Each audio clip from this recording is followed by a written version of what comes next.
Good evening, and good evening to my fellow panelists. Well, this perfidy, there's no other way to describe it, was entirely predictable. People are on the Saraji, panel. you're not audible. Please, let's try not to speak over each other.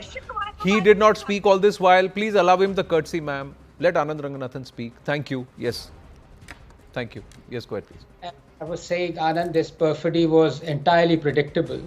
That people are now shifting the goalposts, and rather than talk about the pogrom that is happening right before our eyes against Hindus, they're kind of justifying it, rationalizing it, because it's been kick-started by the Waqf and the so-called discrimination that this government has meted out.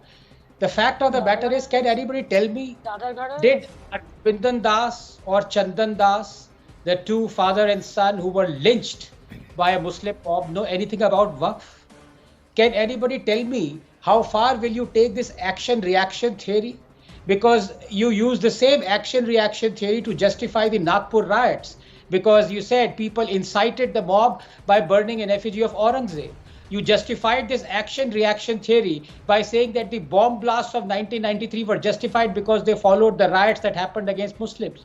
But then when it comes to Godhra, you suddenly gobble up this action-reaction theory. You don't say that the anti-Muslim riots were a result of the 59 car sevaks who were burnt.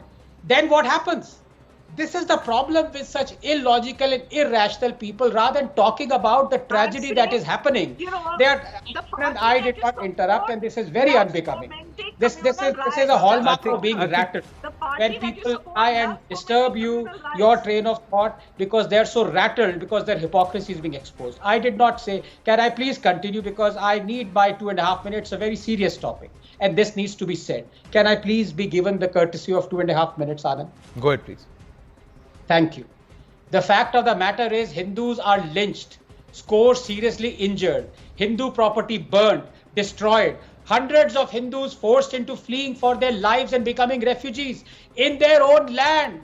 Welcome to a republic where mob strength comes from an appeasing and cowardly state, where the inevitable vacuum that is created when justice and rule of law whooshes away is filled at once by anarchy and bloodshed. Welcome to a republic where Hindus are being made to choose between suffering one who is powerless to act and another who is acting powerless. Made to choose between one who has turned a blind eye and another who is pretending to be blind.